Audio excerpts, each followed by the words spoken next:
Look, I think it's I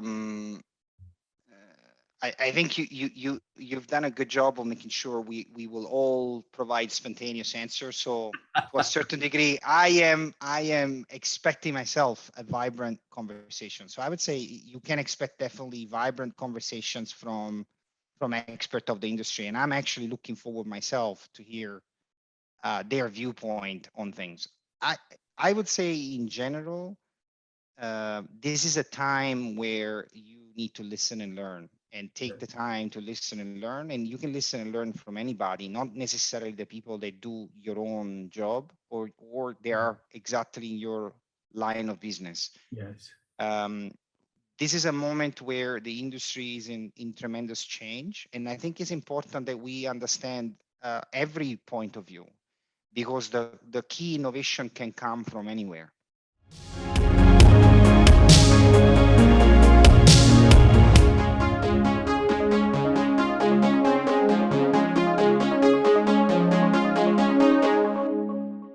If you were to advise and help build a strategy for companies in the LNG value chain, LNG prices have gone up and demand is growing.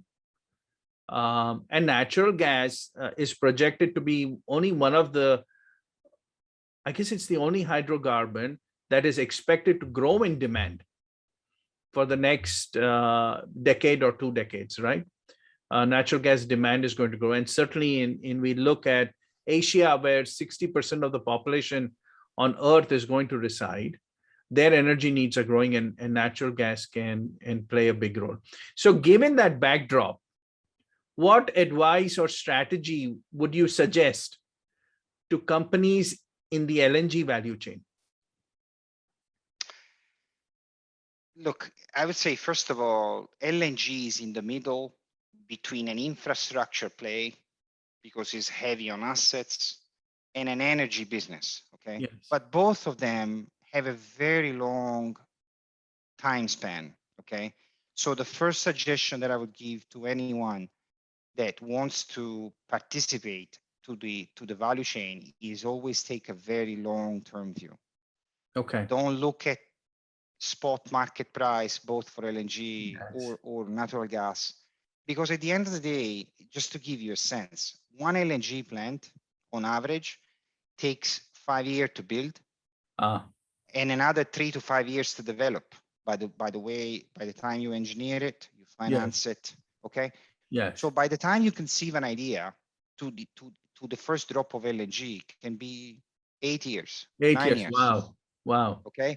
So it is a long-term gain. That's number one. Okay. The second suggestion that I gave that I was hinting to earlier is clearly over the last 12 months, we've all been tested. No, and the energy industry has been redefined, probably in an unprecedented way. Yes. But fundamentally, the demand for more energy remains at an unprecedented rate. Okay. Yes. And at the same time, though, we see undeniable truth in the energy transition. So uh, we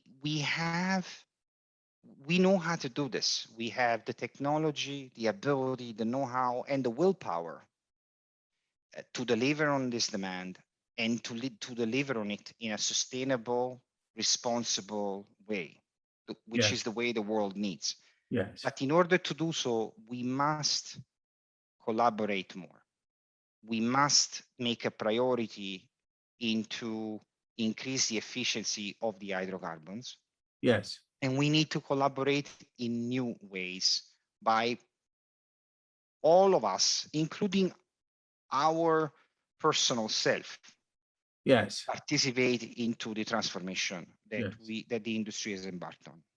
And when you say collaborate, you mean the hydrocarbon producers, the pipelines, the midstream, the LNG plant developers, the transportation, and even governments, regulators. Yes. The market on the other end, the so-called LNG off-takers. We must all collaborate in new and different ways. Certainly more, okay, and probably on different planes compared to what we've done before. Yes. Sir, I have this question for you. I use this example often. When Intel came out with the microprocessor, it went around and realized that there were no need, people didn't need computers with, that amount of computing power. So they did set out to figure out how to grow the market. Do you know of exciting and innovative applications for natural gas that will actually grow the market and grow the demand for natural gas? I mean, we in the US are blessed to have enormous supplies of natural gas. How do we use that in an energy efficient manner and in an environmentally sound manner with ESG considerations, and yet use it to grow the economy and help not the US economy and the global economy? What ideas are there? What applications are there that are creating excitement? Are there any? Look, apart from obviously the existing applications, which is already plentiful, right? Power generation, ethylene, fertilizers, and to a certain degree, hydrogen with steam methane reformers. There are emerging applications of natural gas into the so-called biofuels arena. Okay, there is gas to gasoline, for example. So from natural gas to synthetic gasoline, which actually is not only net carbon but also net sulfur. Okay, so it has zero sulfur on it. Okay. Yes. Okay. Contrary to the gasoline produced via oil.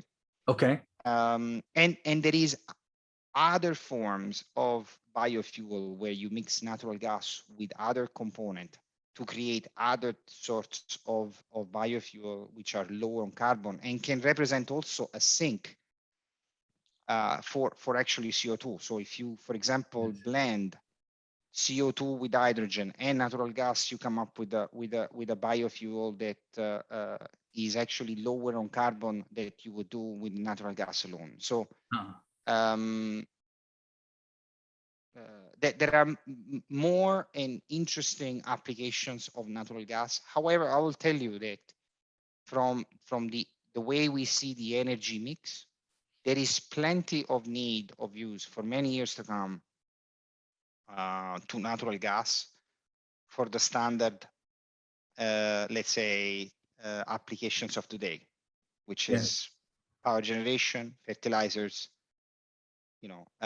steam methane reformers, and feedstock for the ethylene.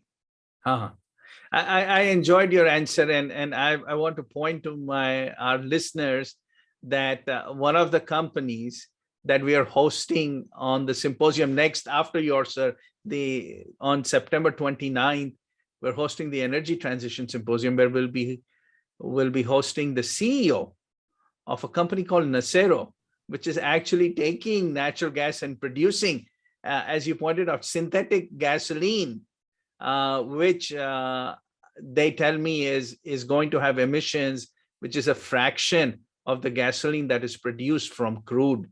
I think that is wonderful. So I'm looking forward to that discussion. Sir, I have enjoyed this discussion with you today. I'm keeping an eye on the time. We just have a couple of minutes before we wrap up this segment today. I have two quick questions for you. Tell us why somebody should come attend this Global Gas Symposium that the Houston Strategy Forum is hosting on August 26th, where you're a speaker along with an esteemed group of speakers. What will they learn, sir? What will they expect to discuss? What exciting discussions are we going to have? Look, I think it's I think you've done a good job of making sure we will all provide spontaneous answers. So to a certain degree, I am expecting myself a vibrant conversation. So I would say you can expect definitely vibrant conversations from experts of the industry, and I'm actually looking forward myself to hear their viewpoint on things. I I would say in general, this is a time where you need to listen and learn, and take the time to listen and learn. And you can listen and learn from anybody, not necessarily the people that do your own job, or they are exactly in your line of business. Yes. Um, this is a moment where the industry is in tremendous change. And I think it's important that we understand every point of view, because the key innovation can come from anywhere. And I think we Yes. just need to be ready to listen and Yeah. embrace it. So that's what's in it for me. And I'm expecting probably the same from the audience. Yes. I loved what you said, sir. Innovation can come from anywhere. We have to be ready for it, and we have to be listening, and then we can spot ideas that can come up. So I appreciate that. I appreciate, and I'm fingers crossed, hoping that we generate a lot of ideas on August 26th at the Houston Strategy Forum.